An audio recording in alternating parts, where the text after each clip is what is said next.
భోగాపురంలో చెప్తున్నాను, పోలవరాన్ని పూర్తి చేసి మన ప్రధాని చేతుల మీద జాతికి అంకితం చేస్తామని హామీ ఇస్తున్నాం.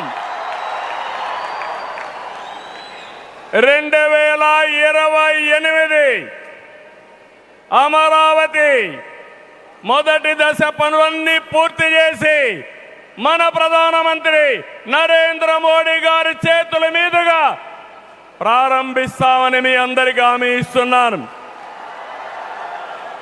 దీనికి మనందరం థ్యాంక్స్ చెప్పాలనా లేదా అని అడుగుతున్నా. చెప్పాలనా లేదా అని అడుగుతున్నా. థ్యాంక్ యూ, థ్యాంక్ యూ, ధన్యవాదాలు, ధన్యవాదాలు. ఏఎస్ఆర్ ఎయిర్పోర్టు 2703 ఎకరాలు, 5641 కోట్ల రూపాయలు అద్భుతంగా వచ్చింది. ఎయిర్పోర్టుని ఫ్లయింగ్ ఫిష్ ఆకారం నిర్మించారు.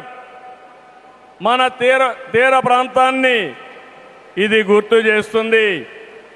అటు సముద్రం, ఇటు పచ్చని కొండల మధ్య విమాన ప్రయాణమే కొత్త అనుభూతిని తీసుకొస్తుంది.